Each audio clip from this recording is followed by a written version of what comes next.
So in this video, we're going to be working with the mean. You should learn how to calculate the mean in the past. Remember, mean is just average. And then your objective is that you can know how to calculate the mean or data sets, but you can also interpret the data using the mean and state how an outlier may affect the mean. So let's review again. Mean means average. So if I wanted to actually calculate the mean, the way I get it is this is the sum of the numbers. So we get the sum of the data in here. Down below is the total numbers you have, and that makes it equal your mean. So hopefully that is a review. And down below, instead of really calculating out a problem, I just kind of showed you an example of calculating the mean. So if I want to find the mean of these data sets, grab my pen. Down below here, 7, 4, 9, 12, 10. I find the sum, so I add them all up. I figure what that equals, and then I divide that by 5, so my mean is 8.4. So why is the mean not always the best? A lot of students like to go towards the mean saying, oh, it's just average. Average is always accurate. It is not, because you can have an outlier, and an outlier is a piece of data that does not fit. It either is big or small.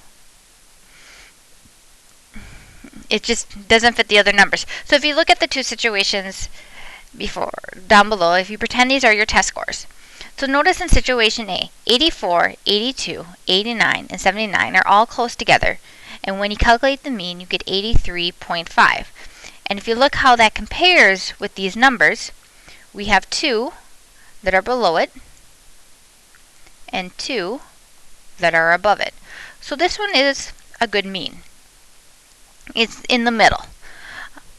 However, in situation B, if you take a look at the numbers, you got 3 B's, and then you totally bombed a test. You have 45%.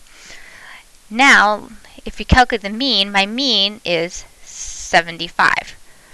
Well, look how that compares to all the other numbers.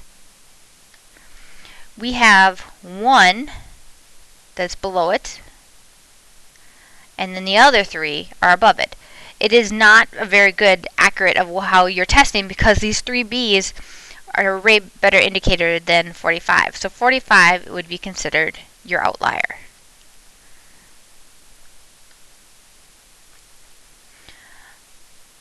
Alright, so again, more information on the mean of what we're going to do. Remember, this is your sum, so let's write that in here.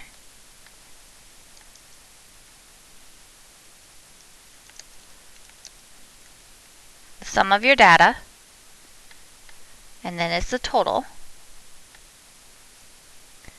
and that equals your mean.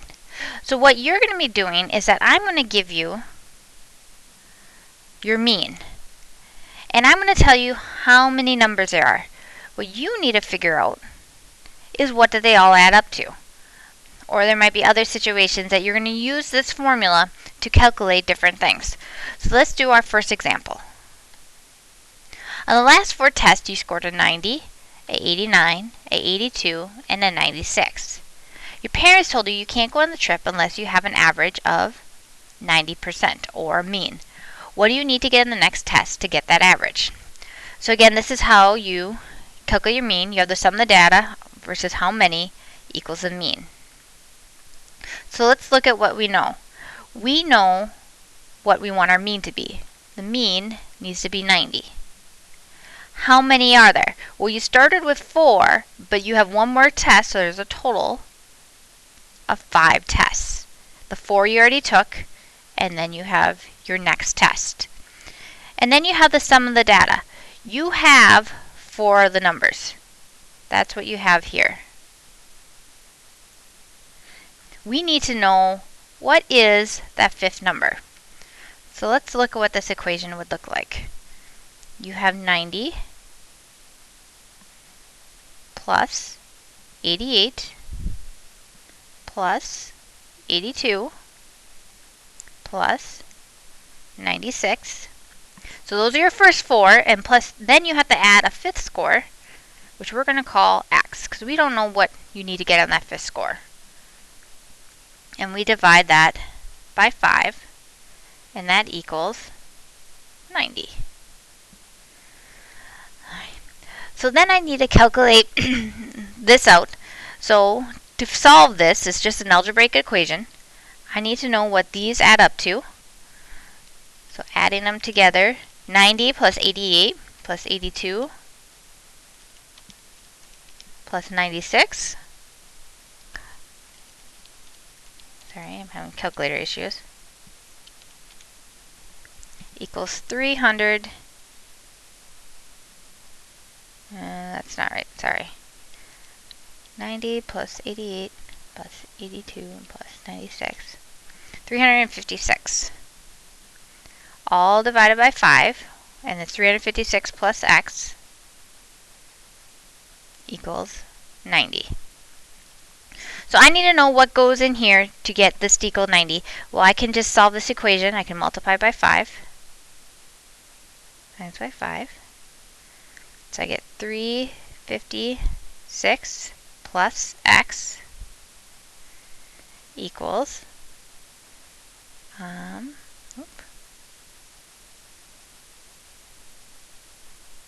450.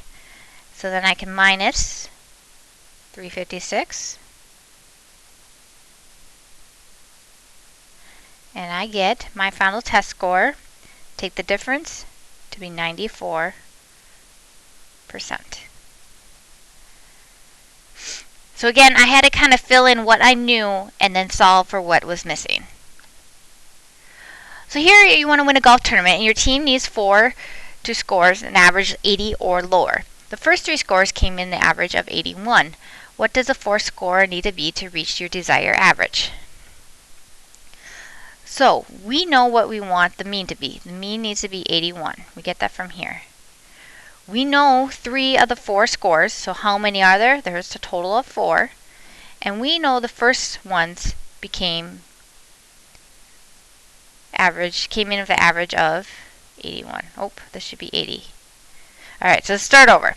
We need the average score of 80. The first ones came in an average of 81. So I need to know what that 4th score needs to be to get the average of 80. Well, the first 3 came in an average of 81. I can say the first 3 are 81s. Because 81 plus 81 plus 81 would average out to be 81. Plus the 4th score equals 4, and that equals 80. This would be a good time to pause the video and see if you can solve this on your own without having me explain it through. Alright, so solving this, we get 243 plus x all over 4 equals 80. Got to get rid of that 4, so I times by 4. So that's 320 equals 243 plus x minus 243 minus 243 x comes out to be, that last golfer needs a score of 77. So hopefully you paused the video and calculated that out and you matched me. Alright, so the last example, there's 20 students asked how many text messages they send a day. The mean number of text messages is 140. However, one student said they sent 400 text messages a day, a lot. Because this is a lot and it's way above our mean, which is 140, we would call this an outlier. That should be an L in there. Alright. If you remove this student from the data set, would the data get higher or lower? Well, notice this is way above the mean. So if you think back to your test scores that we had here, when it was low, it dropped our mean. You were at 83 and now you're at a 75. So if it was above everything, the mean, this would actually make our mean go lower.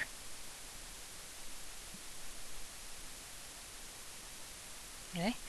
this is raising your mean, so if I take it out, it will lower it. So what is the new mean without the student who sends the 400 text messages? All right. So if you think about how you calculate this problem, I'm going to type out, we have some sort of sum. We don't know what that sum is. We do know how many there were originally. So we can put that sum over 20. And that equals our mean, which is 140. Okay, this is what we did first, okay, to get the mean of 140. So I need to know what my sum is. So I'm going to take it times 20.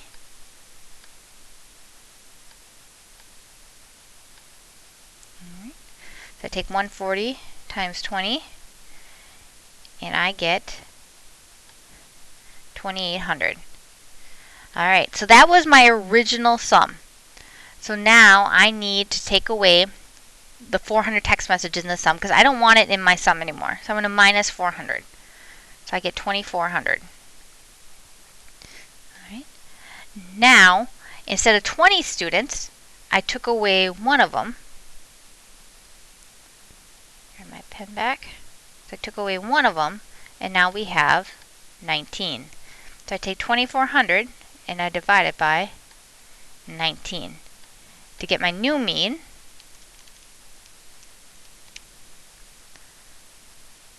of 126.3 text messages a day. I really encourage you to go back and rewatch this example. This is the hardest example you're going to see with the mean. Alright, to review, this is how you calculate your mean. Some of the data, how many mean, and you're doing a lot of reverse calculations, so you're really going to have to ask, what do I know? And a lot of times I'm going to give you what the mean is, and you're going to know how many, and then you're going to have to work with the sum.